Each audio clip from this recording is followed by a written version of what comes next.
मैं सिर्फ दो बात आपके सामने रखना चाहता हूं, दोनों बिल्कुल रीसेंट किस्से हैं।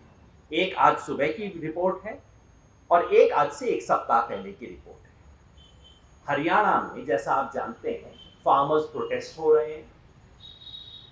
इन 3 एंटी फार्मर्स कानूनों को लेके किसान बहुत परेशान हैं, चारों तरफ प्रोटेस्ट हो रहे हैं। बीजेपी उनके फेवर में अब मार्च निकाल रही है ट्रैक्टर पे। बिल्कुल उनको भी हक है, जैसे हमें हक है उनको भी हक है फॉर्मल प्रोटेस्ट करने का। 14 तारीख को अंबाला जिले में नारायणगढ़ तहसील में बीजेपी के 2 एमपी, जिनमें से एक यूनियन कैबिनेट मिनिस्टर है, ये उसके फेवर में एक ट्रैक्टर मार्च निकाल रहे हैं। अब जैसा कि आप एक्सपेक्ट कर सकते हैं, फेवर में ट्रैक्टर मार्च निकलते हैं, अपोज करने वाले सड़क पे खड़े होते हैं बेचारे। तो उसके सामने कुछ लोग ब्लैक फ्लैग लेके खड़े हैं, अपोज कर रहे हैं कि ये बिल का हम विरोध कर रहे हैं। सब कुछ डॉक्यूमेंटेड है, वीडियो पे। इस बीच अचानक ये जो प्रो एक्ट जो लोग डेमोन्स्ट्रेट कर रहे हैं, ट्रैक्टर पे एक 72 साल के बुजुर्ग बैठे हैं, नाम है उनका भरत सिंह। वो अचानक ट्रैक्टर की सीट पे स्लंप कर जाते हैं और फिर 1 मिनट के अंदर बाकी लोगों के ध्यान में आता है कि ये बुजुर्ग थोड़ा गिर गए हैं वहीं पे। मतलब ट्रैक्टर में ऑलमोस्ट जैसे मैं अपनी सीट पे यहाँ बैठा हुआ, मान लीजिए निढाल होकर यहीं पे गिर जाऊं, एग्जैक्टली होता है। Everything is captured on video. लोग भागते हैं, उनको पानी पिलाते हैं, उनको हॉस्पिटल ले जाते हैं। He is declared dead. उनको इससे पहले भी एक हार्ट अटैक हो चुका है, सेकेंड हार्ट अटैक था, ही इज डेड। उसके बाद क्या होता है? उसके बाद सबसे पहले तो बीजेपी के स्टेट प्रेसिडेंट वहां पहुंचते हैं उनके अर्थी को कंधा देने के लिए। उसके बाद किसानों पे, जो 6 किसान काला झंडा दिखा रहे थे, भारतीय किसान यूनियन के थे, मेरे ऑर्गेनाइजेशन के नहीं थे, लेस्ट यू थिंक कि मैं अपने ऑर्गेनाइजेशन का प्रोपेगेंडा कर रहा हूँ यहाँ, भारतीय किसान यूनियन से थे, और उनके खिलाफ एफआईआर होता है। और चार्जेस पता है क्या है? 302, नॉट इवन 307, इज 302, मर्डर की एफआईआर की गई है। 7 किसान अब तक अरेस्ट कर लिए गए हैं, इसलिए कि वो काला झंडा दिखा रहे थे। उसका किसी वायलेंस से कोई लेना देना नहीं है, वहां पे कोई वायलेंस नहीं है, कोई हाथापाई नहीं है। उससे 15 सेकंड तक पहले तक फोटोग्राफ में लोग हंस रहे हैं, एक दूसरे से हाथ मिला रहे हैं, और 15 सेकंड में वो डेथ होती है। और मर्डर का मुकदमा इस वक्त दर्ज किया गया है। That's one example.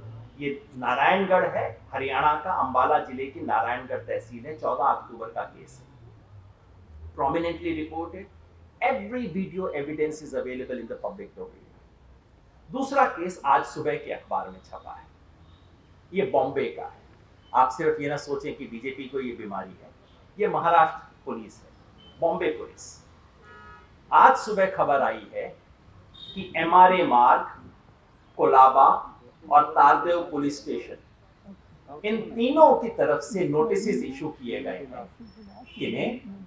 Jin protesters ने एंटी-सीए प्रोटेस्ट में हिस्सा लिया और जिन स्टूडेंट्स ने जेएनयू में जब वायलेंस हुआ, जिसके बारे में आप जानते हैं, जेएनयू की प्रोफेसर मेरे साथ बैठी हुई हैं, आज तक एक भी व्यक्ति को नामजद नहीं किया गया।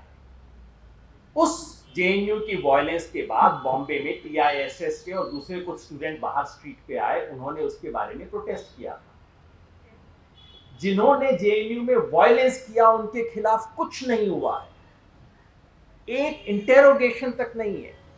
मैं उन लोगों में से हूं जिन्होंने लिख के कंप्लेन किया था और बताया था क्या क्या हुआ है, कुछ नहीं हुआ है। और बॉम्बे में टीआईएसएस के स्टूडेंट्स उसके खिलाफ प्रोटेस्ट करने सड़क पे आए।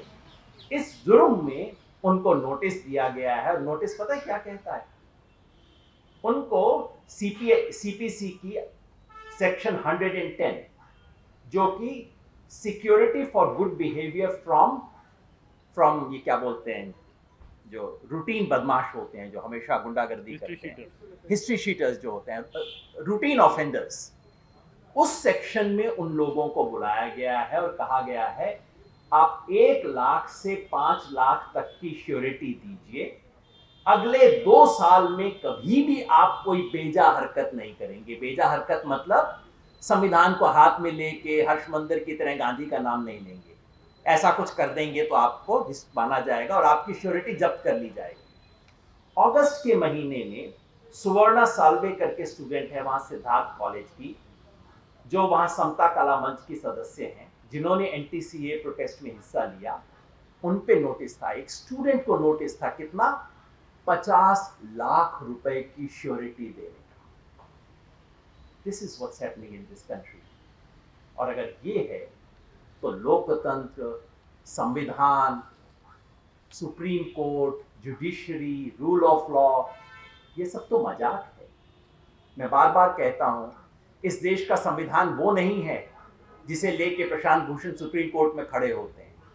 इस देश का संविधान वो है जो कि थानेदार मानता है, और वो थानेदार ने तो अपना संविधान बदल दिया है, दिल्ली में भी, हरियाणा में भी, बॉम्बे में भी।